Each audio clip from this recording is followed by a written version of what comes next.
교사가 얼마나 중요한지는 오늘 고린도전서 12장 28절 읽었던 본문에 잘 나타납니다. 자, 한번 같이 읽어볼까요? 하나님이 교회 중에 몇을 세우셨으니 첫째는 사도요, 둘째는 선지자요, 셋째는 교사요. 거기 보면 사도, 선지자는 아무나 못하는 거잖아요. 그죠?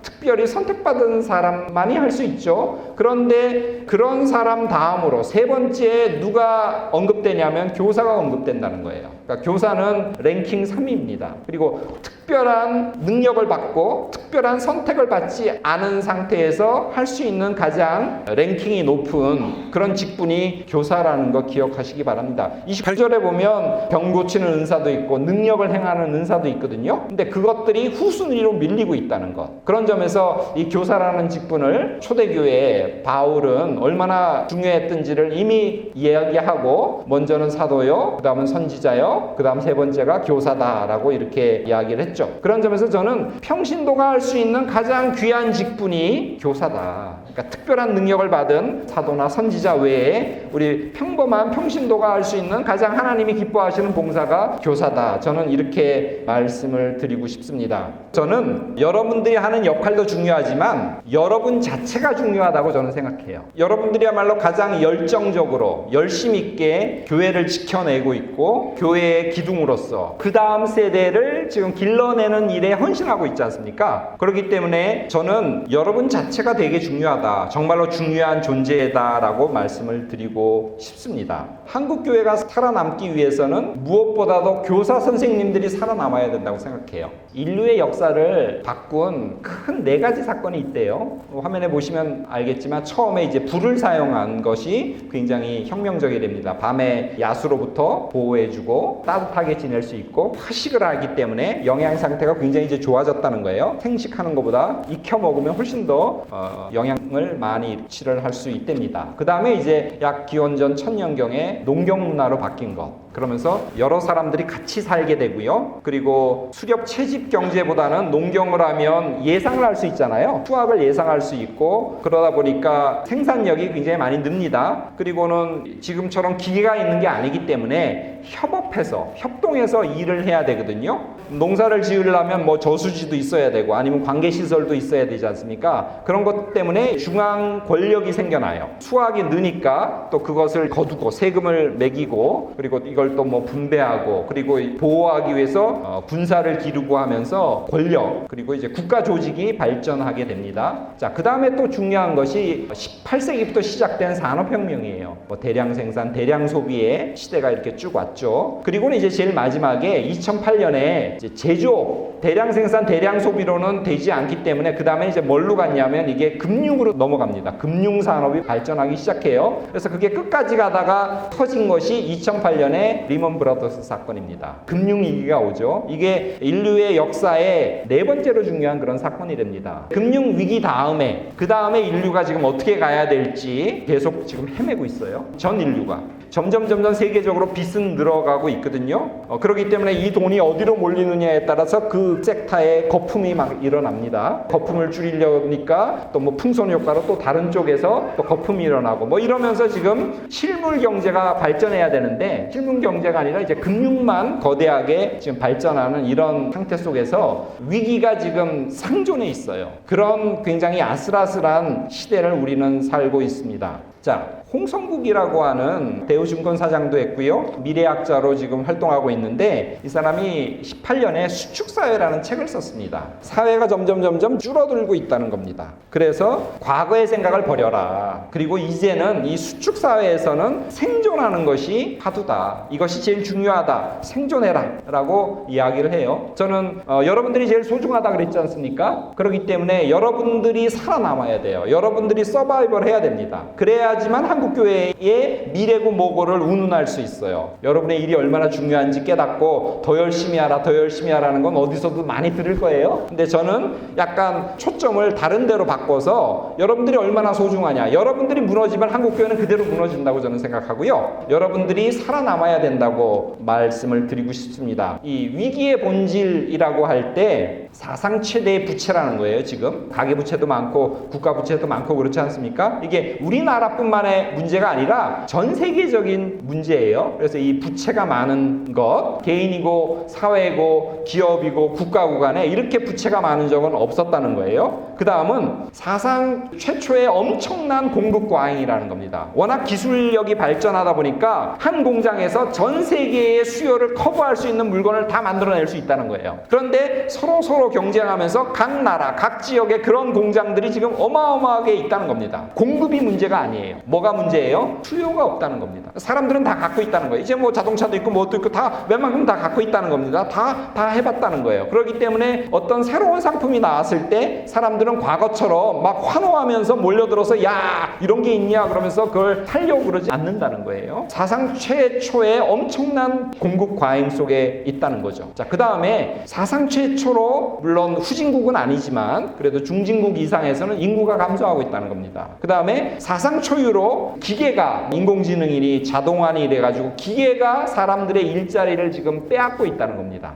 이 추세는 거슬릴 수 없는 추세라는 거예요. 그래서 좋은 일자리들이 점점 줄어들고 있다는 거죠. 그리고 워낙 많은 제품들을 생산하고 이러다 보니까 환경 문제가 되게 심각하다는 거죠. 그래서 옛날에는 들이지 않았던 돈을 지금 이제 들여야 된다는 거예요. 옛날에는 무슨 선블록 크림 같은 거 안 발랐잖아요. 근데 이제는 무조건 필수죠, 그죠? 겨울에도 발라야 된대요. 정수기에서 아니면 뭐 생수를 사 먹는 것이 형식이 됐지 않습니까? 워낙 CO2 가스가 많이 발생하다 보니까 점점 더워지잖아요. 그래서 모든 가정에 에어컨은 필수가 됐죠. 그리고 황사라든가 미세먼지라든가 이래서 공기청정기 같은 것들도 이제는 대부분은 있어야 되는 거 아닌가? 이럴 정도로 지금까지 전혀 들이지 않았던 돈들이 이 환경 오염 때문에 점점 많은 돈을 들이고 있다는 겁니다. 지금까지 없었던 이런 일들이 우리 앞에 닥쳐 있고 이런 것들 때문에 굉장히 살기가 어려울 거라고 얘기를 해요. 그래서 이 홍성욱이라는 이 사람은 축소사회에서 이런 원칙을 정합니다. 성장 시대의 경험과 기억을 잊으라는 거예요. 지금은 축소사회라는 겁니다. 그런데 이분이 걱정하는 게 한국은 60년대부터 2000년대 초까지 세계에서 유례를 찾아볼 수 없을 정도로 고속 성장을 한 나라라는 거예요. 그렇기 때문에 특히 한국은 성장이라는 이 사고를 벌이기가 세계에서 가장 어려운 나라라는 거예요. 지금은 누가 어렵냐면 성공한 사람들이 어렵다는 거예요. 왜? 그 생각을 못 버리기 때문에. 승자의 저주라는 이야기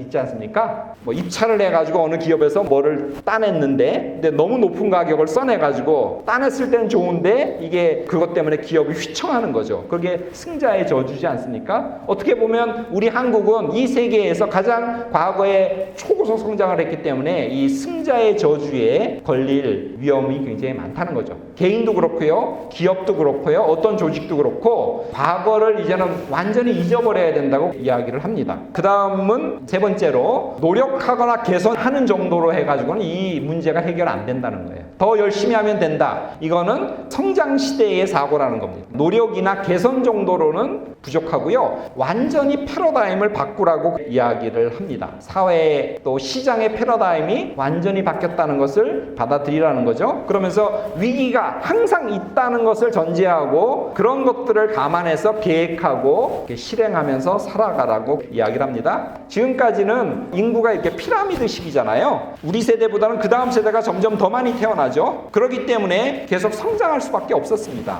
인구가 이 피라미드 구조인 것들을 전제하고 지금까지 모두 계획했고 모두 일을 벌였다는 거죠. 사업을 했다는 거죠. 그래서 다 성공했다는 거예요. 그런데 지금은 이제 아니라는 겁니다. 저출산, 고령화가 우리나라의 지금 큰 문제지 않습니까? 한국 작년 출산율이 0.98명이에요. 2000년에 고령화 시대에 돌입했습니다. 이것은 65세 이상이 인구의 70%가 되면 고령화 사회예요. 그런데 7년에 고령사회가 되었어요. 이건 14%가 되면 고령사회예요. 17년 만에 됐거든요. 근데 일본은 24년 만에 됐어요. 그러니까 일본보다 우리나라가 7년이나 더 빨리 기록을 세웠습니다. 그리고는 2026년에 초고령사회가 될 거래요. 초고령사회라는 건 65세 이상이 전체 인구의 20%가 되는 겁니다. 고령화 사회에 진입해서 초고령사회가 될 때까지 서구는 100년이 걸리는데 우리는 그게 26년 만에 끝내는 거예요. 뚝딱. 한민족은 되게 화끈한 것 같아요. 자, 이런 것 속에서 결국 앞으로의 주제는 뭐냐면 인구 감소하고 저성장이에요. 또는 고령화. 인구 감소와 고령화는 같이 가죠. 2, 3년 후면 대학이 거의 400개가 있는데 약 40개가 문 닫을 거라고 벌써 교육부에서 그렇게 발표하고 있어요. 사람이 없기 때문에.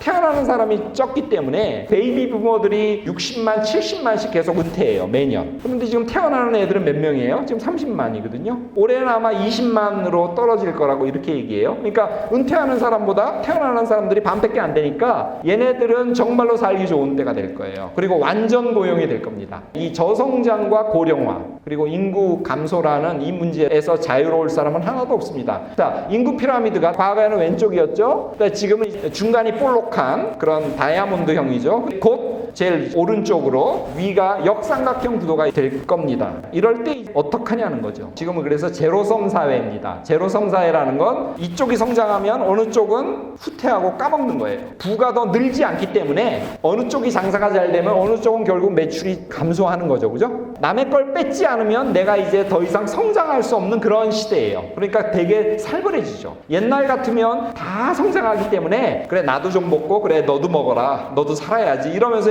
아량을 베풀 수 있었어요. 왜냐하면 전체 파이가 점점 커지기 때문에. 그런데 지금은 그렇지 않다는 거죠. 파이가 점점 줄어들기 때문에 내가 성장하려면 남의 걸 뺏어야 되는 시대예요. 사람들이 악해서가 아니에요. 파이가 줄어들기 때문에 그렇습니다. 이럴 때 어떻게 해야 되는 거죠? 공급은 과잉되고 수요는 점점 줄어드는 때입니다. 그래서 다음과 같은 도표가 됩니다. 근대가 시작되면서 르네상스가 시작되면서 성장사회로 갔어요. 인구도 늘고 폭발적으로 산업이나 모든 그 경제 규모가 이제 커졌죠. 그러다가 2008년 금융위기가 오면서 제로섬 사회가 됩니다. 더 이상 플러스 마이너스가 정지된 그런 시대가 되고요. 지금은 축소사회 아니면 수축사회로 들어간 지 벌써 10몇 년이고요. 우리나라는 그 속도가 세계에서 제일 빨라요. 수축사회, 축소사회는 이게 답이 없는 사회예요. 기업은 수요가 부족하니까 돈을 빌려가지고 투자해가지고 적극적으로 물건을 생산하고 진취적으로 뭔가를 하려고 그러지 않아요. 다 몸을 사려요. 기업이 돈을 빌리지 않아요. 그래서 은행에선 돈이 넘쳐나요. 그러다 보니까 개인들이 소득이 점점 줄거든요. 옛날보다. 왜냐하면 축소사회가 되니까. 그리고 기계가 일자리를 다 빼앗거든요. 다 자동화하거든요. 그러니까 좋은 일자리가 점점 줄어들어요. 그러니까 개인들은 불안하죠. 그리고 이제 오래 살아요. 은퇴해도 거의 뭐 40년, 50년 산다 막 이렇게 이제 매스컴이나 이런 데서 떠들잖아요. 그러니까 덜컥 겁이 나죠. 은퇴를 지금 눈앞에 앞뒀는데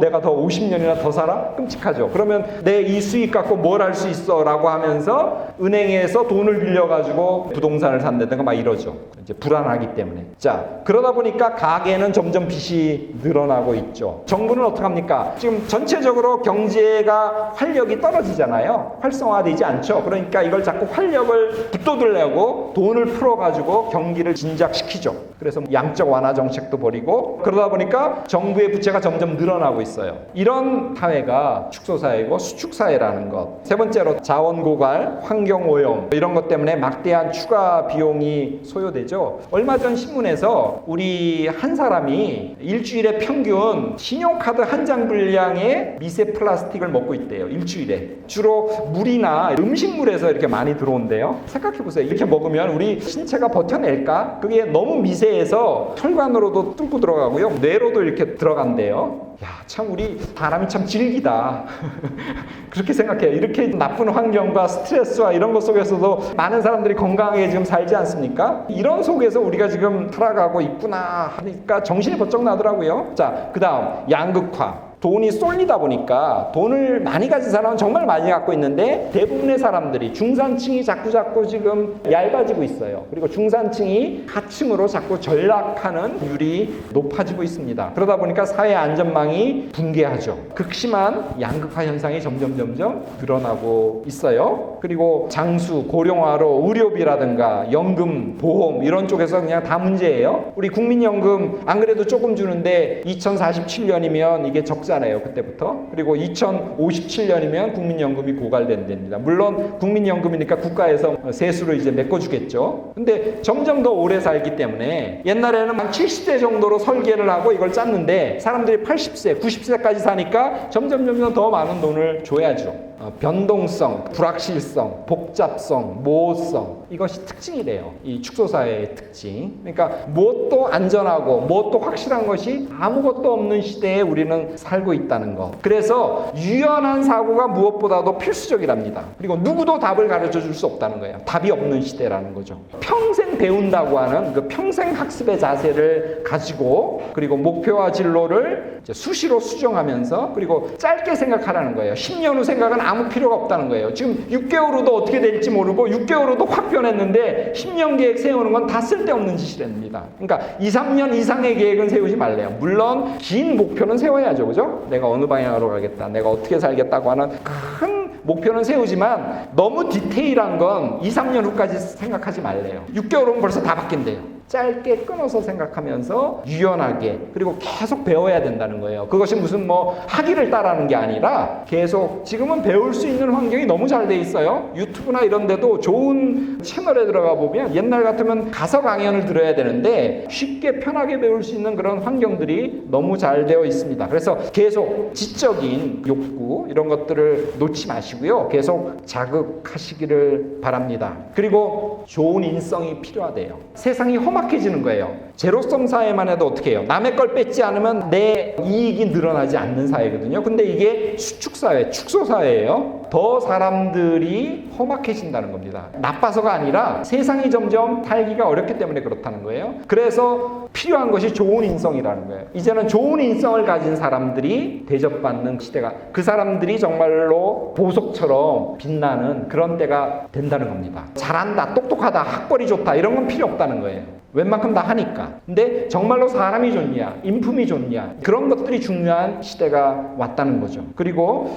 강한 멘탈이 필요하고요. 그리고 영성이 필요하다고 얘기해요. 어제 신문을 보니까 믿지 않는 사람인데 나는 뭔가 신의 영적인 것들을 느껴보기 위해서 그냥 성당에 나간대요. 그러니까 세상이 너무 힘들고 어려우니까 믿으려고 나가는 게 아니에요. 거기 뭔가 있어 보이잖아요. 그렇기 때문에 뭔가 신과 좀 가까이 있어 보고 싶어서 나는 그냥 성당에 나간다는 거예요. 믿으려고 나가는 게 아니라 안 믿는 사람까지도 이렇게 영성에 대한 그 욕구가 점점 더 갈급해져. 이 세상이 망가지면 망가질수록 더 절대자, 그리고 모든 것들이 다 경제 논리로 움직여 나가지 않습니까? 그럴 때 이 사람들이 그 스트레스를 받고요. 거기로부터 좀 자유로운 그런 영적인 공동체, 이런 것에 들어가서 좀 쉬고 싶어 해요. 그런 데가 어디예요? 교회잖아요. 그렇기 때문에 이 종교의 가치가 앞으로 더 재평가되면서 사람들이 추구하는 가치가 될 거라고 저는 보고 있습니다. 유발 하랄이라고 있죠. 이 사람 호모데우스도 쓰고 굉장히 인기가 많죠. 작년인가 21세기를 위한 21가지 제언이라는 책을 썼어요. 그러면서 이 사람이 거기서 뭐라고 얘기했냐면 인류 역사상 최고의 위험 요소는 누구다? 인간이다. 이렇게 얘기를 해요. 인간이 문제라는 거예요. 그 중에서도 뭐가 문제냐면 인간이 멍청하다는 게 문제라는 거죠.